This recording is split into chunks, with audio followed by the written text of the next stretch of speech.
Good morning, everyone. Good morning. We're learning Mishna Yevamos, Parag Zayin, Chapter 7, Mishna Aleph, Mishna 1. So let me just read to you here a little bit of an introduction before we start the Mishnah. Okay, a Kohen eats Truma, right? In addition, people who has acquired may also eat Truma. A Kohen slave is allowed to be fed Truma.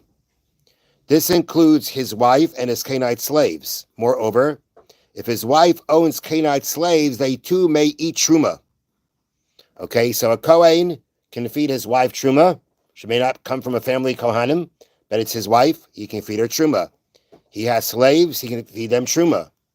If his wife owns slaves outside of her husband's ownership, she has sole ownership to the slaves.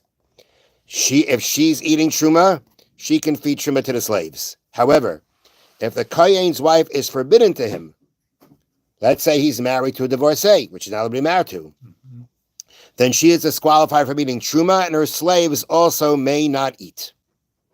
Okay? That's number one.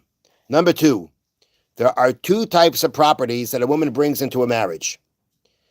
A woman brings property into a marriage. When a woman brings property into her marriage, some of it remains hers, and some of it becomes his outright. That means to say like this, as we're going to see.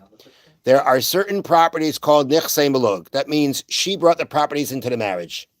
And when she brings the properties into the marriage, the agreement is that the properties stay hers.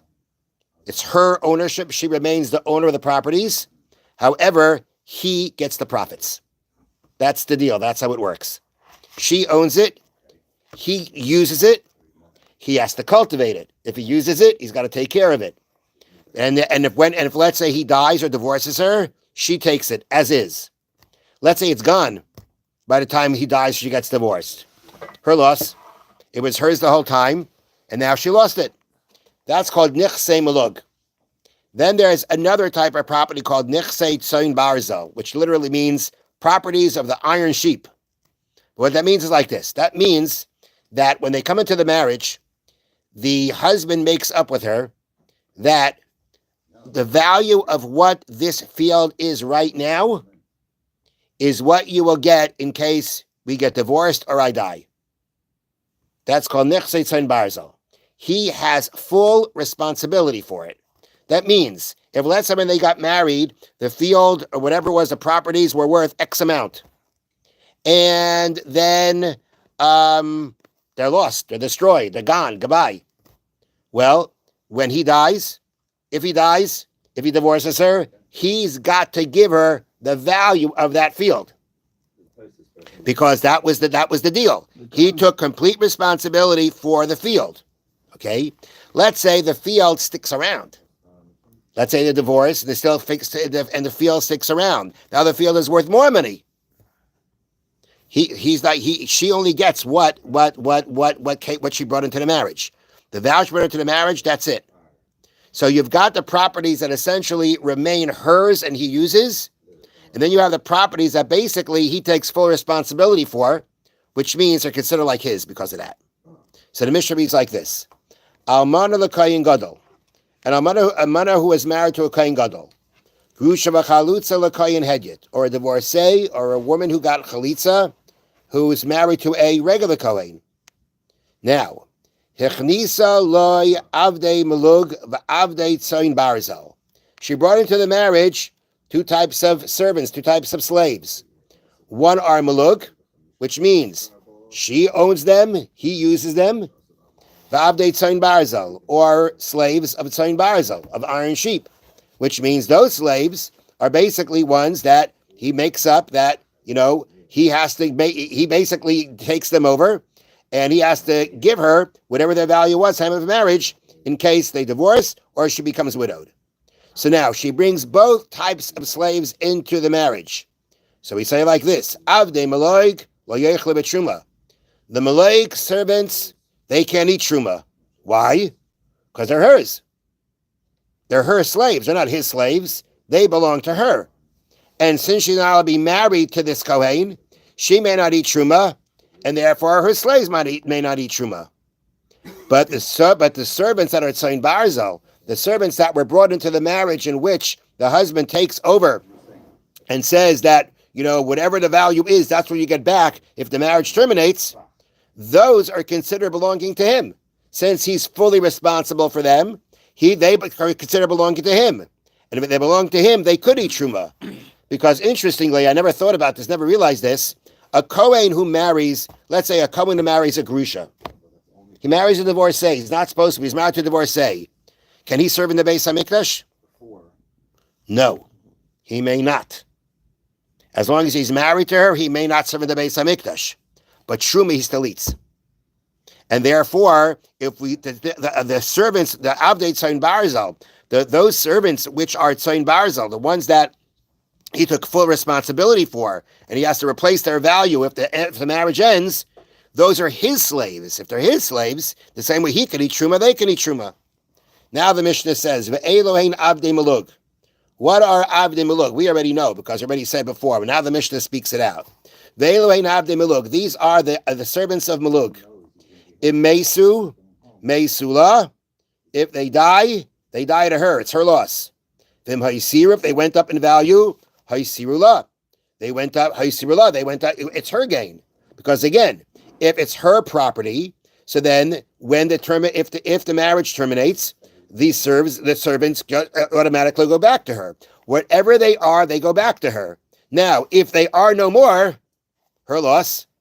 And if let's say they went up in price since the marriage, it's her gain. Even though the husband is obligated to feed them, because at the end of the day, he has the right to use them. He's the one who has basic user rights on them, over her even. Okay, if he has those rights to use them, he's got to feed them.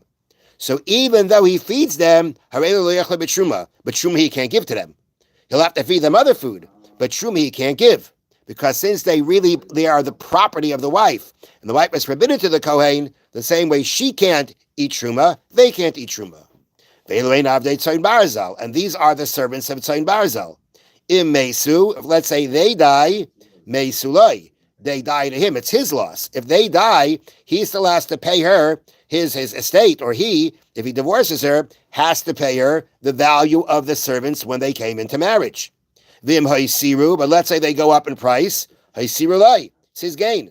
At the end of the day, he's just going to have to go ahead and give her the original value, what they were, and they and their extra value, they and their extra value will stay by the husband. Now, being that he is obligated to replace them, right? That's the bottom line. No matter what, he is responsible to replace them. If they get lost, got to pay for them. If they're still around, got to return them. But he's obligated, he's responsible. He guarantees them. He guarantees these slaves. He has to absorb the loss in case they die. If that is his status, he's obligated to actually replace their loss no matter what, then they're considered because of that responsibility, they are considered like his, and therefore he can feed them truma. Because as long as he can eat the truma, they can eat truma. So the point is that once we see the slaves as belonging to him, because he guarantees them, he has to absorb their loss in case they die, and he's got to return the money, their value to her. Because of that responsibility, that makes it considered like it's his, and therefore he can feed them truma. Okay, now. So the first thing that Chaim was talking about was accepting lashon hara from someone that you believe in, like two witnesses. Now we talk about the following: let's say now it comes out that the person who is speaking lashon hara didn't say it directly, but he said it, so to speak, as he was relating something else. Dina hachi, this is the law. If, let's say, you can give the person the benefit of the doubt for this action, even if it's true, or this is one of the things that fall under a lack of qualities, or something that we mentioned before, like talking about what his parents used to do, what he used to do, but it's not done anymore, or the person saying it over didn't see it himself, he heard it from others. It's for sure forbidden to accept what's being said and to accept this derogatory information about your friend. And even if you don't have any of these details mentioned, nonetheless, even if, let's say, these are what he's saying is he did something bad, and there's no way to give him the benefit of the doubt. But at the end of the day, how are you hearing it? That means he wasn't coming to tell you this information, but part of something else that he was saying, this came out. So sometimes that actually has a certain level that gives it a certain level of trustability. If a person's trying, intentionally trying to grade someone, we say, all right, maybe he has an agenda. But if it just happened to come out from his conversation, then there are times that we'll actually give it more credibility because of that. In this conversation, that's not what happens. At the end of the day, even if you can't give this person the benefit of the doubt, and it's really something wrong, nonetheless, a person should not accept this as the truth. And all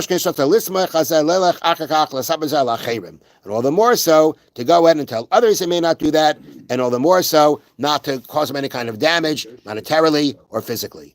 So even though this person telling it to you has a certain level of credibility to what he's saying, nonetheless, it's really still not enough to be able to accept the Lashon Hara that he's saying.